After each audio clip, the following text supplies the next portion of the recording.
Hello everyone, स्वागत है आपके अपने यूट्यूब चैनल जैकबो 2.0 में।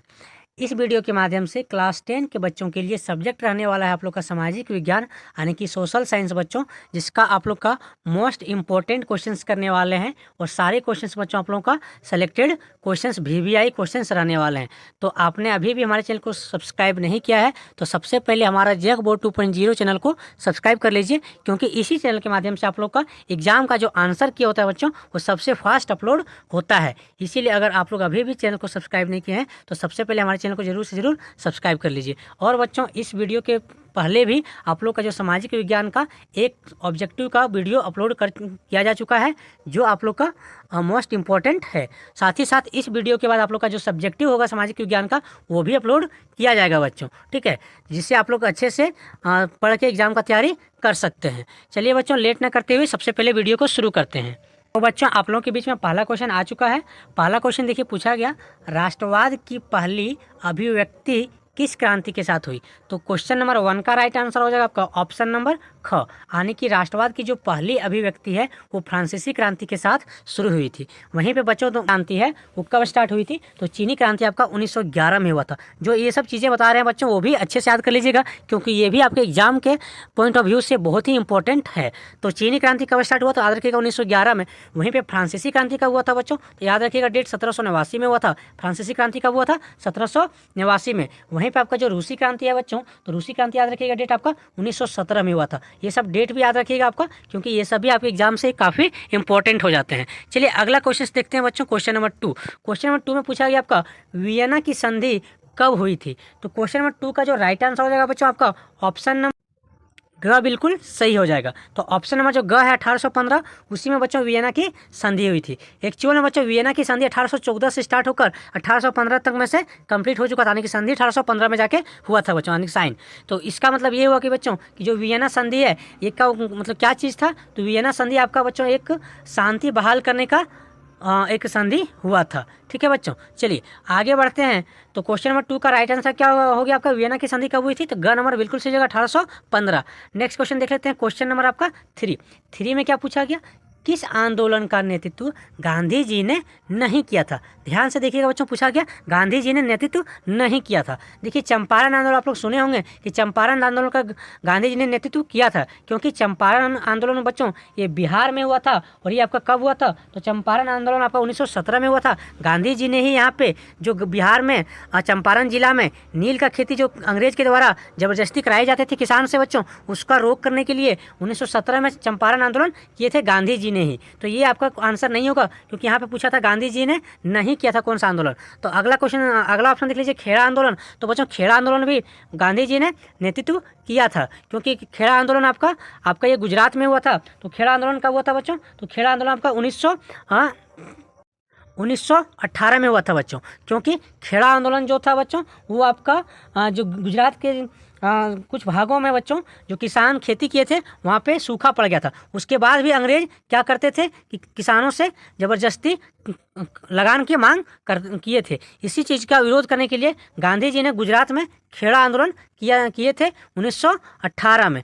उसके बाद अगला ऑप्शन है बच्चों बारदौली का आंदोलन। तो देखिए बारदौली का जो आंदोलन है ये किया था आपका सरदार वल्लभ भाई पटेल जी ने। किसने किया था, सरदार पटेल जी ने बच्चों किया था इसका नेतृत्व। तो इसका मतलब ये हुआ कि यहाँ क्वेश्चन पूछा गया था कि इस आंदोलन का नेतृत्व गांधी जी ने नहीं किया था, तो राइट आंसर आपका क्या हो जाएगा, यहाँ पर ग ही हो जाएगा, क्योंकि बारदौली का आंदोलन किसने नेतृत्व किया था, तो सरदार वल्लभ भाई पटेल ने किया था। कब हुआ था बारदौली आंदोलन, 1928 में हुआ था बच्चों। ठीक है, आप लोग को इस प्रकार एक्स्ट्रा चीज़ें जो है बच्चों, एक्स्ट्रा फैक्ट्स वो भी आप लोग को बताएंगे, ताकि आपका एग्जाम पॉइंट ऑफ व्यू से अच्छे से क्लियर हो पाए और आप लोग का एग्जाम में अच्छे से अच्छे नंबर ला सकें। तो बारदौली का आंदोलन कब हुआ था बच्चों, याद रखिएगा 1928 में हुआ था। किसने नेतृत्व किया था, तो ये सरदार वल्लभ भाई पटेल ने किया था। वहीं पे लास्ट ऑप्शन जो बच्चों है अहमदाबाद मिल मजदूर आंदोलन, ये बच्चों ये गांधी जी के द्वारा किया गया एक आंदोलन था। ये आपका 1918 में ही हुआ था बच्चों, और ये आपका अहमदाबाद में जो एक मिल था है ना, उस पर आपका मजदूर के द्वारा अधिक काम लिया जाता था और वेतन भी कम देता था बच्चों। तो उसी के खिलाफ गांधी जी ने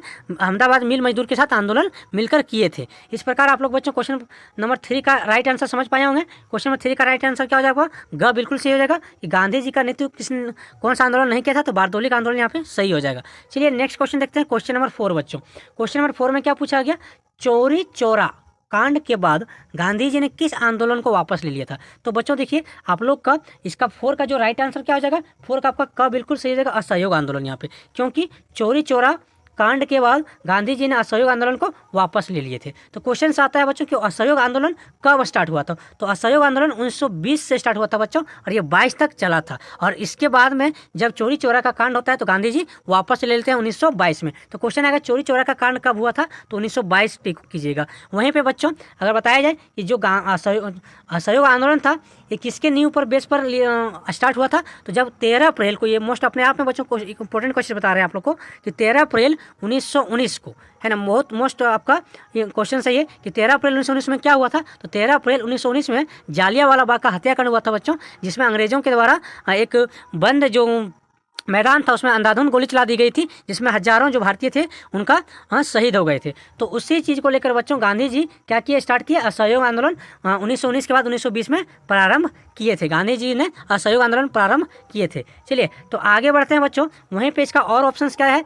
भारत छोड़ो आंदोलन। तो भारत छोड़ो आंदोलन बच्चों याद रखिएगा, ये भी इंपॉर्टेंट है। 8 अगस्त 1942, 8 अगस्त 1942 को क्या हुआ था? भारत छोड़ो आंदोलन हुआ था बच्चों, ठीक है। गांधी जी द्वारा चलाया गया आंदोलन है, और इस आंदोलन को याद रखिएगा, भारत छोड़ो आंदोलन को आपका अगस्त क्रांति भी कहते हैं। इसे क्या कहते हैं बच्चों? अगस्त क्रांति कहते हैं, क्योंकि ये आपका अगस्त महीना में हुआ था, ठीक है। तो यहाँ से भी ये सब एक्स्ट्रा चीज़ें जो बता रहे हैं वो भी इंपॉर्टेंट हो जाता है आपके एग्जाम पॉइंट ऑफ व्यू से बच्चों, ठीक है। वहीं पे बच्चों आप लोग को बारदोली आंदोलन के बारे में बता दी थी पहले भी। तो इस प्रकार आपका क्वेश्चन नंबर 4 का राइट आंसर क्या हो जाएगा? आपका क्वेश्चन नंबर 4 का राइट आंसर हो जाएगा कि चोरी चोरा का कांड के बाद कौन से गांधी जी ने कौन सा जो है आंदोलन वापस लिए थे? तो का नंबर बिल्कुल सही हो जाएगा, असहयोग आंदोलन वापस लिए थे। चलो नेक्स्ट क्वेश्चन आगे बढ़ते हैं। क्वेश्चन नंबर 5, क्वेश्चन नंबर 5 में देखिए बच्चों क्या पूछा गया। क्वेश्चन नंबर 5 में पूछा गया गांधी इरविन समझौता कब हुआ था? तो क्वेश्चन नंबर 5 का जो राइट आंसर हो जाएगा ऑप्शन नंबर ख बिल्कुल सही हो जाएगा, 26 जनवरी 1930 को बच्चों, क्योंकि गांधी जी ने जो इरविन समझौता किए थे वो कब किए थे? 26 जनवरी 1930 बिल्कुल आपका करेक्ट हो जाएगा। वहीं पे बच्चों ऑप्शन नंबर जो ए दिया हुआ है यानी कि 12 मार्च 1930, इस दिन क्या हुआ था? इस दिन याद रखिएगा गांधी जी जो है वो दांडी मार्च किए थे। क्या किए थे? दांडी मार्च, यानी कि जो बच्चों नमक कानून को जो तोड़ा था ना, वो वाला याद है ना आप लोग का, जब साबरमती आश्रम से लेकर आपका दांडी तक पैदल मार्च किए थे। तो डेट क्या था? 12 मार्च 1930 बिल्कुल यहाँ पे हो जाएगा। इस प्रकार बच्चों क्वेश्चन नंबर 5 में राइट आंसर क्या हो जाएगा? ऑप्शन नंबर ख बिल्कुल सही हो जाएगा कि गांधी इरविन समझौता आपका 26 जनवरी 1930 को हुआ था। बार बार रिपीट करते हैं बच्चों ताकि आप लोग को अच्छा से याद हो जाए। चलिए आगे बढ़ते हैं। क्वेश्चन नंबर 6, क्वेश्चन नंबर 6 में पूछा गया किसे ब्रिटेन वुड्स की जुड़वा संतानें कहा जाता है? तो बच्चों ऑप्शन नंबर जो 6 का राइट आंसर हो जाएगा आपका ऑप्शन नंबर ख बिल्कुल सही हो जाएगा। यहाँ पर IMF और जो वर्ल्ड बैंक है बच्चों, IMF और जो आपका वर्ल्ड बैंक है, ये दोनों को हम लोग क्या बोलते हैं बच्चों? ये दोनों को आप लोग हम लोग जुड़वा संतानें कहते हैं, ठीक है। किसका? ब्रिटेन वुड्स का। तो यहाँ पे आपका क्वेश्चन नंबर 6 का राइट आंसर हो जाएगा ऑप्शन नंबर का बिल्कुल सही हो जाएगा। चलिए आगे बढ़ते हैं। क्वेश्चन नंबर 7 में, 7 में आपको पूछा गया 1890 के दशक में रिंडर पेस्ट नामक बीमारी कहाँ फैला था बच्चों? तो जो 1890 के दशक में जब रिंडर पेस्ट नामक बीमारी फैला था बच्चों, तो ये आपका दक्षिण अफ्रीका में यानी कि अफ्रीका में फैला था बच्चों। तो क्वेश्चन नंबर घ का राइट आंसर क्या हो जाएगा आपका? घ नंबर बिल्कुल सही जाएगा, अफ्रीका में, ठीक है। रिंडर पेस्ट याद रखिएगा कि रिंडर पेस्ट नामक बीमारी कहाँ फैला था? तो अफ्रीका में फैला था 1890 के दशक में। चलिए अगला क्वेश्चन पढ़ते हैं। क्वेश्चन नंबर 8, क्वेश्चन नंबर 8 में पूछा गया आपका भारत में पहली कपड़ा मिल यानी कि 1854 में कहाँ स्थापित की गई? तो जो पहला कपड़ा मिल स्टार्ट हुआ था बच्चों 1854 में, वो कहाँ पे स्टार्ट हुआ था? तो क्वेश्चन नंबर 8 का राइट आंसर हो जाएगा आपका ऑप्शन नंबर का यानी कि बम्बई, जो अभी का नाम इसका क्या कर दिया गया बच्चों? मुंबई, है ना, ये महाराष्ट्र में है बच्चों, ठीक है। चलिए आप लोग इसका आंसर देख पाए होंगे कि आज के पहली कपड़ा मिल बम्बई बिल्कुल सही हो जाएगा, आज के समय में मुंबई। चलिए आगे बढ़ते हैं। क्वेश्चन नंबर 9, क्वेश्चन नंबर 9 में पूछा गया इंग्लैंड में महिलाओं ने किस मशीन का विरोध किया था? तो क्वेश्चन नंबर 9 का राइट आंसर हो जाएगा ऑप्शन नंबर ख बिल्कुल सही जाएगा, स्पिनिंग जेनी बच्चों, ठीक है। इंग्लैंड में महिलाओं ने किस मशीन का विरोध किया था? तो ऑप्शन नंबर ख बिल्कुल सही जाएगा, स्पिनिंग जेनी मशीन का विरोध किया था इंग्लैंड में। आगे बढ़ते हैं। क्वेश्चन नंबर आपका 10 में क्या पूछा गया बच्चों? देखिए 10 में पूछा गया आपका भारत में सर्वप्रथम प्रिंटिंग प्रेस किनके द्वारा लगाया गया था? तो बच्चों जब प्रिंटिंग प्रेस भारत में आया था तो सबसे पहले किसके द्वारा लगाया गया था? तो इसका जो राइट आंसर हो जाएगा ऑप्शन नंबर ख बिल्कुल सही जाएगा, पुर्तगालियों द्वारा बच्चों। जो पुर्तगाल लोग थे वही सबसे पहले भारत में क्या लेकर आए थे? प्रिंटिंग प्रेस लेकर आए थे। तो क्वेश्चन नंबर 10 का राइट आंसर हो जाएगा ऑप्शन नंबर ख बिल्कुल यहाँ पे सही हो जाएगा। आगे बढ़ते हैं। क्वेश्चन नंबर 11, क्वेश्चन नंबर 11 में पूछा गया आपका प्रिंटिंग प्रेस का आविष्कार किसने किया था? तो बच्चों जो प्रिंटिंग प्रेस है उसका आविष्कार किसने किया था? तो 11 का जो राइट आंसर होगा ऑप्शन नंबर का बिल्कुल सही होगा गुटेनबर्ग ने। ठीक है, प्रिंटिंग प्रेस जो था बच्चों उसका आविष्कार किसने किया था? तो राइट आंसर याद रखिएगा 11 का क यानी कि गुटेनबर्ग। प्रिंटिंग प्रेस का आविष्कार किसने किया? गुटेनबर्ग बिल्कुल सही हो जाएगा। चलिए बच्चों आगे बढ़ते हैं। क्वेश्चन नंबर 12 में देखिए क्या पूछा गया।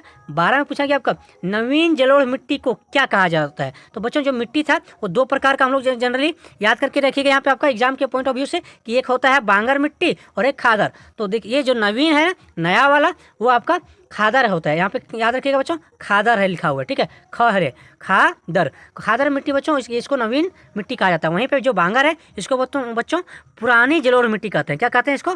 पुरानी जलोढ़ मिट्टी। तो क्वेश्चन आएगा पुरानी जलोढ़ मिट्टी कौन सा है? तो बांगर मिट्टी करिएगा। वहीं पे नवीन जलोढ़ पूछेगा तो आपका खादर मिट्टी कीजिएगा। तो यहाँ पे क्वेश्चन नंबर 12 का जो राइट आंसर हो जाएगा आपका नवीन जलोढ़ मिट्टी कौन सा है? तो आपका क नंबर बिल्कुल सही जगह खादर मिट्टी बच्चों। खादर मिट्टी जो है वो आपका नवीन जलोढ़ मिट्टी है। चलिए बच्चों आगे बढ़ते हैं क्वेश्चन नंबर आपका 13 में। वहीं पे बच्चों क्वेश्चन नंबर 13 देखिए। 13 में पूछा गया निम्न में से कौन अजैव संसाधन है? तो 13 का देख लीजिए बच्चों। ऑप्शन क्या दिया गया है कि निम्न में से कौन अजैव संसाधन है? ऑप्शन है पशु, मनुष्य, वनस्पति जात और चट्टाने। तो यहाँ पे राइट आंसर होगा ऑप्शन नंबर घ बिल्कुल सही हो जाएगा बच्चों। तो 13 यानी कि क्वेश्चन नंबर 13 का राइट आंसर क्या हो जाएगा आपका कि कौन सा अजैव संसाधन है? तो अजैव संसाधन बच्चों यहाँ पे घ बिल्कुल सही जगह चट्टान। चट्टान क्या होता है बच्चों? एक प्रकार का अजैव संसाधन है। चलिए आगे बढ़ते हैं। क्वेश्चन नंबर आपका 14 में क्या पूछा गया आपका देखिए। 14 में पूछा गया भारत में पहली रेलगाड़ी 1853 ईस्वी में 34 किलोमीटर की दूरी तक किन दो स्टेशनों के बीच चलाई गई थी बच्चों? तो ये बहुत ही इंपॉर्टेंट याद रखिएगा कि पहली जो रेलगाड़ी है वो 1853 में चलाई गई थी। कितना किलोमीटर? 34 किलोमीटर याद रखिएगा। तो दो स्टेशन को नाम याद रखिएगा। दो स्टेशन जो नाम था मुंबई से ठाणे के बीच बच्चों। तो यहाँ पे जो क्वेश्चन नंबर जो आपका 14 है उसका राइट आंसर क्या हो जाएगा? आपका 14 का ग बिल्कुल यहाँ पे सही हो जाएगा बच्चों। ठीक है, मुंबई से ठाणे के बीच यानी कि ठाणे के बीच आपका जो है वो आपका पहला बार रेलगाड़ी चलाया गया था 1853 में 34 किलोमीटर। चलिए इस प्रकार बच्चों 14 तक कंप्लीट हो गया आपका। अब देख लेते हैं क्वेश्चन नंबर आपका 15 में पूछा गया हाल के वर्षों में भारत का सबसे ज़्यादा विदेशी मुद्रा की प्राप्ति किसके निर्यात से हो रही है बच्चों? तो क्वेश्चन नंबर 15 का राइट आंसर हो जाएगा ऑप्शन नंबर ख बिल्कुल सही हो जाएगा। सूचना प्रौद्योगिकी जो बच्चों इन्फॉर्मेशन टेक्नोलॉजी है उसके द्वारा से आपका हाल के वर्षों में भारत को सबसे ज़्यादा विदेशी मुद्रा की प्राप्ति निर्यात से हो रही है। ठीक है, तो सूचना जो प्रौद्योगिकी है यानी कि IT सेक्टर उससे सबसे ज़्यादा विदेशी मुद्रा का आवागमन हो रहा है बच्चों। तो आपका 15 का राइट आंसर ख हो जाएगा। चलिए आगे बढ़ते हैं। क्वेश्चन नंबर 16 में पूछा गया आपका श्रीलंका में बहुसंख्यक सिहलियों की आबादी देश की आबादी का कितना प्रतिशत है? तो श्रीलंका में जो बहुसंख्यक सिहली है बच्चों उसका राइट आंसर क्या हो जाएगा? 16 का घ बिल्कुल सही हो जाएगा 74% बच्चों। ठीक है, आपका 16 का राइट आंसर क्या हो जाएगा? आपका 74 बिल्कुल सही हो जाएगा। आगे बढ़ते हैं। क्वेश्चन नंबर 17 में क्या पूछा गया आपका? 17 में पूछा गया ग्रामीण स्तर पर संचालित शासन को क्या कहते हैं? तो ग्रामीण स्तर पर संचालित शासन को क्या कहते हैं बच्चों? स्थानीय शासन। स्थानीय जो शासन है उसको हम लोग ग्रामीण स्तर का संचालित शासन कहते हैं। चलिए आगे बढ़ते हैं। क्वेश्चन नंबर 18 में पूछा गया आपका भारतीय रिजर्व बैंक का राष्ट्रीयकरण कब किया गया था? तो बच्चों जो 18 का राइट आंसर क्या हो जाएगा? ऑप्शन नंबर ख बिल्कुल सही जाएगा 1949 में। देखिए बच्चों RBI जो है इसी को हम लोग बोलते हैं क्या? आपका रिजर्व बैंक ऑफ इंडिया यानी कि भारतीय रिजर्व बैंक। इसका आपका स्थापना 1935 में हुआ था। अगर पूछेगा स्थापना कब हुआ था, इस्टेब्लिश कब हुआ था, तो 1935 में हुआ था। लेकिन इसका राष्ट्रीयकरण कब किया गया था बच्चों? 1949 में। बिल्कुल सही हो जाएगा 1949। याद रखिएगा कि भारतीय रिजर्व बैंक का राष्ट्रीयकरण किया गया था। तो क्वेश्चन में यहाँ पे 18 का राइट आंसर क्या हो जाएगा? 1949 में राष्ट्रीयकरण किया गया था RBI reserve bank of India का। वहीं पे एक चीज़ और याद कर लीजिएगा बच्चों, एक्स्ट्रा चीज़ 1969 में आपका चोगदा बैंक का राष्ट्रीयकरण किया गया था। क्वेश्चन पूछेगा कि चोगदा बैंकों का राष्ट्रीयकरण कब किया गया था, तब डेट याद रखिएगा 1969। ये भी इंपॉर्टेंट है बच्चों। चलिए आगे बढ़ते हैं। क्वेश्चन नंबर आपका 19 में पूछा गया आपका उपभोक्ता सुरक्षा अधिनियम। ठीक है बच्चों, उपभोक्ता सुरक्षा अधिनियम कोपरा कब बनाया गया? तो 19 का राइट आंसर हो जाएगा आपका ऑप्शन नंबर ख बिल्कुल सही हो जाएगा 1986 बच्चों। जो कोपरा बनाया गया था कब बनाया गया था याद रखिएगा 1986 करेक्ट आंसर हो जाएगा। चलिए आगे बढ़ते हैं। क्वेश्चन नंबर 20 में पूछा गया राजनीतिक दल का कार्य है। तो 4 ऑप्शन दिया गया बच्चों, चारों बताना कि आप लोग का राजनीतिक दल का क्या कार्य है। ऑप्शन है पार्टी बनाना, चुनाव लड़ना, सरकार बनाना, उपरोक्त सभी। तो जो 20 का राइट आंसर हो जाएगा बच्चों आपका ऑप्शन नंबर घ बिल्कुल सही हो जाएगा उपरोक्त सभी, आने की इनमें से सभी बच्चों। ठीक है, घ नंबर यहाँ पे बिल्कुल सही हो जाएगा कि राजनीतिक दल का काम क्या है, पार्टी बनाता है, चुनाव भी लड़ता है और सरकार भी बनाने का काम करता है बच्चों। ठीक है, यहाँ पे 20 का डी बिल्कुल सही हो जाएगा। चलिए आगे बढ़ते हैं क्वेश्चन नंबर 21 में। 21 में क्या पूछा गया, 21 में आपको पूछा गया आपका राजनीतिक दलों को मान्यता कौन देता है। तो राजनीतिक जो दल होता है बच्चों उसको मान्यता कहाँ से मिलता है, तो आंसर याद रखिएगा चुनाव आयोग। जो चुनाव आयोग होता है बच्चों वही है राजनीतिक दल को मान्यता देते हैं। तो 21 का क बिल्कुल सही हो जाएगा। आगे बढ़ते हैं क्वेश्चन नंबर 22 में। 22 में आपका पूछा गया पर्यावरण विनाश के मुख्य कारक कौन से हैं। तो बच्चों जो पर्यावरण विनाश हो रहा है धीरे धीरे, इसका क्या कारण है। ऑप्शन है संसाधनों का असमान बंटवारा है, असमान उपयोग कर रहे हैं, रख रखाव की जिम्मेदारी में असमानता है, घम है, इनमें से सभी बच्चों। तो 22 का राइट आंसर क्या हो जाएगा आपका, ऑप्शन नंबर घ बिल्कुल सही हो जाएगा, इनमें से सभी। जो 3 ऑप्शन दिया गया बच्चों, ये तीनों ऑप्शन से आपका पर्यावरण का विनाश हो रहा है। ठीक है, चलिए आगे बढ़ते हैं क्वेश्चन नंबर 23 में। 23 में पूछा गया भारत में सर्वाधिक वन क्षेत्र वाला राज्य कौन सा है। तो 23 का राइट आंसर हो जाएगा बच्चों आपका ऑप्शन नंबर ग बिल्कुल सही जगह, मध्य प्रदेश। मध्य प्रदेश बच्चों मध्य प्रदेश सबसे ज़्यादा वन वाला क्षेत्र है। चलिए आगे बढ़ते हैं क्वेश्चन नंबर 24 में। 24 में पूछा गया आपका जल दुर्लभता है, जल दुर्लभता का कारण है। तो राइट आंसर क्या हो जाएगा बच्चों, 24 का राइट आंसर आपका घ हो जाएगा आपका। ठीक है, इनमें से सभी, यानी कि बढ़ती जनसंख्या के कारण बढ़ती आवश्यकता है जिसके कारण जल की कमी हो रही है, जल का असमान वितरण हो जा रहा है, जल का संरक्षण ना होना बच्चों, जल का लगातार दुरुपयोग हो रहा है जिसके कारण आपका क्या है, जल में धीरे धीरे लगातार कमी आ रही है। तो यहाँ पे 24 का राइट आंसर क्या हो जाएगा, इनमें से सभी हो जाएगा, घ नंबर। आगे बढ़ते हैं क्वेश्चन नंबर 25 में। 25 में पूछा गया आपका भारत में जल का सबसे अधिक उपयोग किस में किया जाता है। तो जल का बच्चों सबसे अधिक किस में उपयोग किया जाता है। ऑप्शन है घरेलू उपयोग में, उद्योग में, व्यापार में, सिंचाई में। तो यहाँ पे 25 का राइट आंसर हो जाएगा आपका ऑप्शन नंबर घ, यानी कि सिंचाई में। भारत में बच्चों सबसे ज़्यादा आपका जो पानी का उपयोग है, जल का उपयोग है, सबसे ज़्यादा किस में होता है, तो याद रखिएगा घ नंबर, सिंचाई में सबसे ज़्यादा प्रयोग होता है। चलिए आगे बढ़ते हैं क्वेश्चन नंबर 26 में देखिए बच्चों क्या पूछा गया, निम्न में से कौन रोपण कृषि नहीं है। ध्यान दीजिएगा क्वेश्चन पे नहीं है पूछा गया रोपण कृषि। तो 26 का राइट आंसर क्या हो जाएगा, ऑप्शन नंबर ग बिल्कुल सही हो जाएगा, कपास। कपास बच्चों एक रोपण कृषि नहीं है। देखिए चाय एक रोपण कृषि है, रबर एक रोपण कृषि है, केला एक रोपण कृषि है। वहीं पे आपका जो कपास है बच्चों ये आपका रोपण कृषि नहीं है। तो यहाँ पे 26 का राइट आंसर क्या हो जाएगा आपका ग नंबर बिल्कुल सही हो जाएगा, ये रोपण कृषि नहीं है। आगे बढ़ते हैं क्वेश्चन नंबर आपका 27 में क्या पूछा गया आपका, 27 में पूछा गया झारखंड का कोडरमा निम्न में से किस खनिज का अग्रणी उत्पादक है। तो ये बहुत ही फेमस क्वेश्चन और इंपॉर्टेंट क्वेश्चन है बच्चों कि झारखंड का जो कोडरमा जिला है वो आपका 27 का राइट आंसर हो जाएगा क नंबर, अभ्रक के लिए फेमस है। कोडरमा जिला किसके लिए फेमस है बच्चों, याद रखिएगा अभ्रक के लिए बहुत ज़्यादा फेमस है कोडरमा जिला। चलिए आगे बढ़ते हैं क्वेश्चन नंबर 28 में पूछा गया आपका निम्न में से कौन कृषि आधारित उद्योग नहीं है। तो कृषि आधारित उद्योग नहीं है बच्चों, तो जो 28 का राइट आंसर क्या हो जाएगा आपका, 28 का राइट आंसर होगा ऑप्शन नंबर घ बिल्कुल सही होगा आपका। ठीक है, लौह इस्पात ये कृषि से आधारित नहीं है बच्चों। ठीक है, कृषि से आधारित उद्योग नहीं पूछा था तो यहाँ लोह इस्पात हो जाएगा क्योंकि ये लोहा से संबंधित है बच्चों। ठीक है, कल कारखाना। चलिए तो यहाँ पे आप लोग समझ पाए होंगे 28 का राइट आंसर क्या हो जाएगा घ। जूट उद्योग एक कृषि से संबंधित है, चीनी उद्योग एक कृषि से संबंधित है क्योंकि चीनी बच्चों गन्ना से होता है, गन्ना कृषि से संबंधित है। उसी तरह जूट जो है बच्चों ये आपका जो जूट का खेती होता है बच्चों जिसका नाम क्या है, पटसन। आप लोग पटसन हम आम बोलचाल भाषा में हम लोग कुदरू में बोलते हैं। तो पटसन जो है बच्चों उसी से जूट का जो है बोरी वगैरह बनता है, तो वो आपका कृषि से ही संबंधित हो गया। इस प्रकार बच्चों आपका 28 का राइट आंसर क्या हो गया आपका घ। लौह इस्पात जो है कृषि से आधारित उद्योग नहीं है। चलिए आगे बढ़ते हैं क्वेश्चन नंबर 29 में देखिए बच्चों पूछा गया मानव विकास सूचकांक, इसी को संक्षिप्त रूप पूछा है जिसको HDI बोलते हैं बच्चों। 29 का ख बिल्कुल सही हो जाएगा HDI। वहीं पे बच्चों HDI का फुल फॉर्म क्या होता है, तो HDI का फुल फॉर्म होता है आपका ह्यूमन डेवलपमेंट इंडेक्स। H से हो जाएगा बच्चों ह्यूमन, H से हो जाएगा आपका ह्यूमन, वहीं D से हो जाएगा आपका डेवलपमेंट। ठीक है, और वहीं पे I से हो जाएगा बच्चों इंडेक्स। ठीक है, तो ये आपका HDI का फुल फॉर्म होता है ह्यूमन डेवलपमेंट इंडेक्स, और ये बच्चों हिंदी में इसी को बोलते हैं मानव विकास सूचकांक। इसी का संक्षिप्त रूप हो जाएगा, यानी कि 29 का ख राइट आंसर। आगे बढ़ते हैं क्वेश्चन नंबर 30 में पूछा गया सरदार सरोवर बांध किस नदी पर निर्मित है बच्चों। तो सरदार सरोवर बांध याद रखिएगा नर्मदा नदी पर बना है। 30 का राइट आंसर क्या हो गया बच्चों आपका क नंबर बिल्कुल सही हो गया, नर्मदा नदी पर सरदार सरोवर बांध बना है जो कि गुजरात राज्य में है बच्चों। हाँ बच्चों आप लोगों का इस तरह आप लोग का जो 30 मोस्ट VBI जो MCQ था वो आप लोग को करा दिया गया है। नेक्स्ट वीडियो आपका सब्जेक्टिव आने वाला है, तो आप लोग अगर चैनल पर नए हैं तो सबसे पहले हमारे चैनल को सब्सक्राइब कर लीजिए क्योंकि जितने भी आपका सोशल साइंस का क्वेश्चंस मोस्ट इंपॉर्टेंट हो सकते हैं सारे। आपका एक अलग से बच्चों क्लास 10th सोशल साइंस 2025 के नाम से प्लेलिस्ट बना दिया जाएगा हमारे यूट्यूब पर, जहाँ पे आप लोग जाके सारे क्वेश्चन आंसर को देख के अच्छे से तैयारी एग्जाम का कर सकते हैं और अच्छे नंबर ला सकते हैं बच्चों। साथ ही साथ बता दें कि इस चैनल के माध्यम से आप लोग का सारे अपडेट्स और आंसर की भी अपलोड किया जाता है बच्चों, जिसको आप लोग अच्छे से जानकारी प्राप्त कर सकते हैं। और हाँ बच्चों, नेक्स्ट वीडियो आप लोग का कौन सा चाहिए उसको भी जरूर से जरूर कमेंट कीजिएगा, ठीक है, और उसका वीडियो बन जाएगा बच्चों। धन्यवाद बच्चों, जय हिंद, जय झारखंड।